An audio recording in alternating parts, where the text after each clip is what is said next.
एक विद्यार्थी आए और दो विद्यार्थी अलग अलग आए और उन्होंने कहा, देखिए हमारे राज्य में नौजवानों को, बच्चों को, लड़के लड़कियों को शिक्षा चाहिए और हमारे यहाँ सरकार का डेंटल कॉलेज बंद हो गया है, उसको डीरिकॉग्नाइज कर दिया गया है। अब स्वाभाविक शिकायत है। कारण क्या है? जब पूछा कि हमें इस कॉलेज में पढ़ाने के लिए प्रोफेसर्स नहीं मिल रहे, और यूनिवर्सिटी वालों ने भी कहा, तो आज तो बहुत डॉक्टर्स हैं, डेंटिस्ट हैं, तो आपको क्यों नहीं मिल रहे? उन्होंने कहा, कोई भी बड़े स्तर का प्रोफेसर जो बाहर से आता है वो सिक्योरिटी ऑफ टेन्योर मांगता है।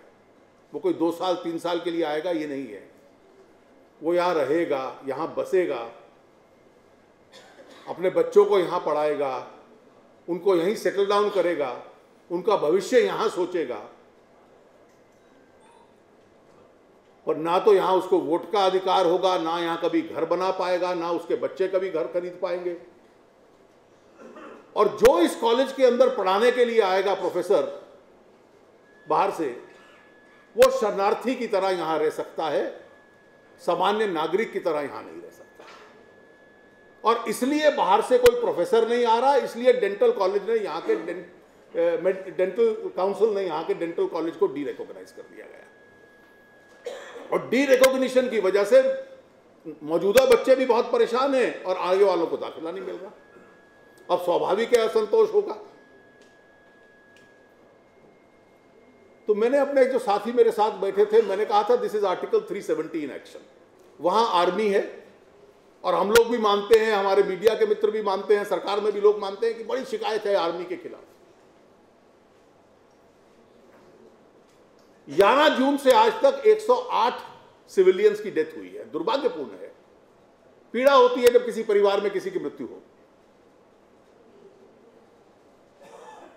एक भी मृत्यु आर्मी के साथ संघर्ष में नहीं हुई, किसी एक की डेथ आर्मी की गोली से नहीं हुई। जिन क्षेत्रों में यह हुआ वहां आर्मी है ही नहीं। आर्मी एलओसी को मैन करती है, आर्मी रूरल एरियाज में है, श्रीनगर में, बडगांव में, जितने क्षेत्र शहरों के हैं उसमें फौज नहीं है। वहां यहां स्थानीय पुलिस है जो पुलिस थानों को चलाती है, और जो सड़कों के ऊपर चौकी देते हैं वो सीआरपीएफ के लोग हैं। लेकिन एक अभियान आर्मी के खिलाफ चला हुआ है, और इस पूरे संघर्ष की एक खासियत है कि गलत बयानी, फॉल्स प्रोपेगेंडा के आधार के ऊपर झूठ बनाते रहो। Not a single one of these 108 persons has died from the bullet of the army. अब यह है कि भाई armed forces special power act को हटा दो। Armed forces special power act कहता है कि कोई भी आर्म्ड फोर्स अगर जाएगी तो उसको वहां प्रयोग किया जा सकता है, उसके अधिकार क्या हैं, और कोई आर्म्ड फोर्स का व्यक्ति वहां पर कोई कार्रवाई करता है तो उसके खिलाफ कोई मुकदमा वगैरह सरकार की इजाजत के बगैर नहीं चल सकता, उसको प्रोटेक्शन है। अब क्यों कहते हैं इसको हटाओ? कि आप सामने से 20,000 आदमी आ जाओ और एक व्यक्ति के ऊपर 500 पत्थर मारो। एक पत्थर मारने से चोट लग सकती है, 500 पत्थर मारने से अधिक परिणाम भी हो जाते हैं। आज 2500 पुलिस वाले हॉस्पिटल्स में थे और 1700 आज भी सिक्योरिटी पर्सनल हॉस्पिटल्स में है। मैंने कहीं नहीं पढ़ा इन सिक्योरिटी पर्सनल्स के संबंध में, और यह सब स्टोन इंजरीज की वजह से है। अब आपका यह सुझाव है कि armed forces special power act ले लो, और केंद्र सरकार ने यह कहा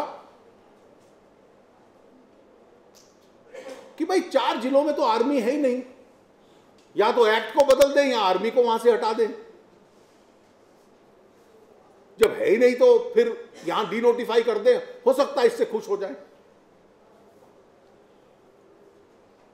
कई बार जब देश की फौज का भी डर खत्म हो जाता है तो देश के ऊपर क्या असर पड़ेगा ये सबको मालूम है।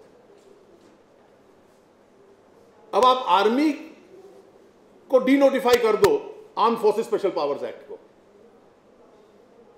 आर्मी जहां नहीं है वहां कौन है? वहां सीआरपीएफ है, बीएसएफ है, जो पैरामिलिट्री फोर्सेस है देश की, वो है। मैंने सरकार से पूछा है कि आपको मालूम है क्या कि जो armed forces special powers act है, और जनरल सिन्हा आप विशेष रूप से इसको देखिए, वो केवल सेना से संबंध रखता है ये नहीं है। It doesn't only deal with the army, it deals with the army, armed forces of the government and all other armed forces of the state. और all other armed forces of the state कौन सी हैं? उसमें सरकार भी मानती है, supreme court भी कह चुका है कि CRPF, BSF, Indo Tibetan border force, Assam rifles, ये सब के सब को प्रोटेक्शन मिलता है और अधिकार मिलता है armed forces special powers act से। और जहां आर्मी नहीं है वहां पर सीआरपीएफ है। तो आप इस एक्ट को हटा लोगे तो कल को कोई सीआरपीएफ वाला हिंसा करने वाले के खिलाफ कार्रवाई करेगा, और जिस प्रकार से ये ग्रुप्स जाकर फिर केसेस डालते हैं, तो इसकी प्रोटेक्शन हटा लोगे। जहां आर्मी है आर्मी को प्रोटेक्शन चाहिए, जहां सीआरपीएफ है उनको प्रोटेक्शन चाहिए। तो आज तक ये कल्पना नहीं है कि armed forces special power act केवल आर्मी को अधिकार नहीं देता और प्रोटेक्शन नहीं देता, वो सीआरपीएफ को भी प्रोटेक्शन देता है, बीएसएफ को भी प्रोटेक्शन देता है। जम्मू कश्मीर पुलिस तो केवल थानों तक सीमित है, और वहां जो परिस्थिति बनी हुई है वहां केवल जेएनके पुलिस उसको संभाल लेगी, ये कोई नहीं कहता। और इसलिए एक बेमतलब की बहस कैबिनेट कमेटी ऑफ सिक्योरिटी से लेकर एडिटोरियल कॉलम्स तक आ गई कि armed forces special powers act को डीनोटिफाई कर दो या अमेंड कर दो। तो बाकी जो पैरामिलिट्री फोर्सेज हैं, जो other armed forces of the state हैं, उनको कौन प्रोटेक्शन देगा? वो किसी पर लाठी चलाते हैं या टियर गैस चलाते हैं, किसी को चोट लग जाए तो क्या इनके एसपीज और डायरेक्टर जनरल्स और डीआईजी मुकदमे निपटते रहेंगे? हम लोग 2-3 दिन वहां रहे, मेरे कुछ ऑब्जर्वेशंस हैं, और मैं ये मानता हूं कि कश्मीर की समस्या को केवल किसी धर्म या मजहब के माध्यम से हम लोग ना देखें। ये नेशनल सिक्योरिटी का सब्जेक्ट है। कल को if we look at it through the prism of religion, then we strengthen the claim of those who have an evil eye on Kashmir. उनकी जो ईवल आई है वो रिलीजन के बेस पर है, और जो कश्मीरी पंडितों को निकाला वो उस आधार पर निकाला, उसको हम अस्वीकार करें। दूसरा वहां का आम नागरिक, कश्मीर घाटी का भी, वो कहता है कि हमें सबसे अधिक पीड़ा होती है जब यह आरोप लगता है कि हम पाकिस्तान के कहने पर कर रहे हैं। और इसलिए उसमें कई बार यह भावना, और मैं इसको सिल्वर लाइनिंग देखता हूं इस विजिट की, कि बार बार वो कहते थे, और एक नहीं अनेकों ने कहा कि don't dub us with Pakistan, और इस इशू पर आकर वो खंडन करते हैं। भूमि हिंदुस्तान की है, नागरिक हिंदुस्तान के हैं, और इसलिए वो भारत से एलियनेट हो या सेपरेटिस्टों से एलियनेट हो, इसकी रणनीति भारत को बनानी है। If there are citizens of India, if the land is Indian, then whether they are alienated from us or they are alienated from the separatists, that is the entire battle which is on. और इस लड़ाई में हम लोगों को कई कल्पनाएं सोचनी पड़ेंगी, लेकिन उसमें कई बार चिंता भी होती है। बहुत लोग अपनी बात कहते थे, मुझे बहुत ज्यादा इसका दुख दिखने को नहीं मिला जो लोग मिले, कि लाखों की संख्या में कश्मीरी पंडित यहां से निकाल दिए गए।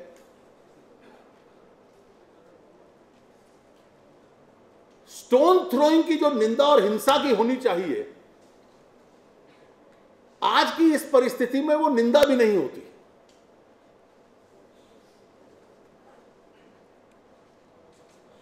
लेकिन किसी को यह कल्पना नहीं है कि जो लोग आजादी की बात करते हैं वो आजादी क्या है।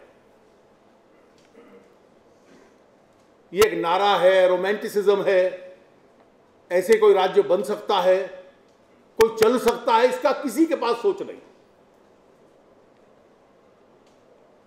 लेकिन कई बार नाराज हो जाए, और नारा कैसे चलता है, जब स्थिति सामान्य होती है।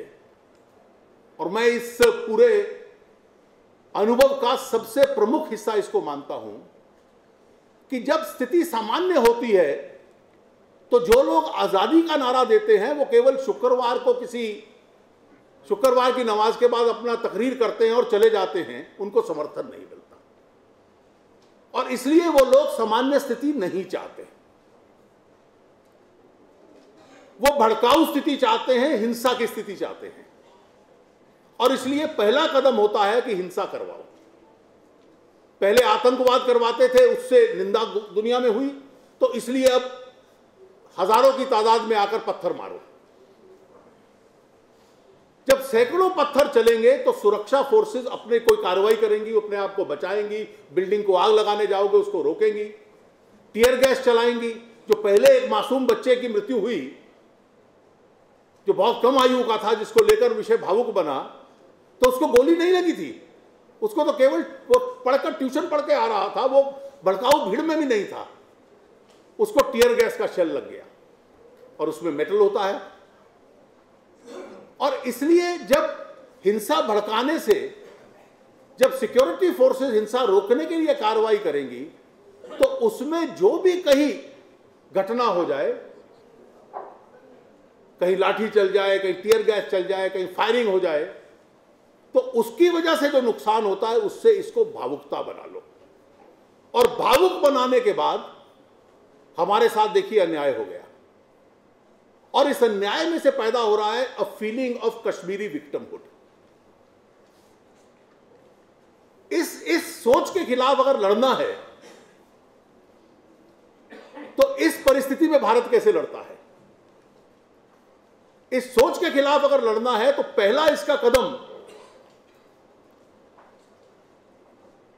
है कि उन तक हमारा प्रचार पहुंचना चाहिए। और प्रचार के दो पहलू सबसे प्रमुख हैं। पहला प्रचार का पहलू यह है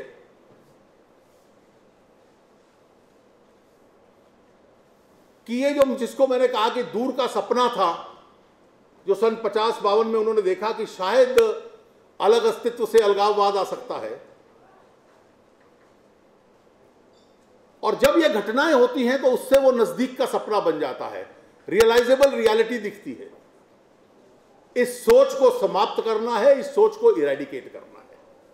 और जब जब भारत की हुकूमत हिलती रहेगी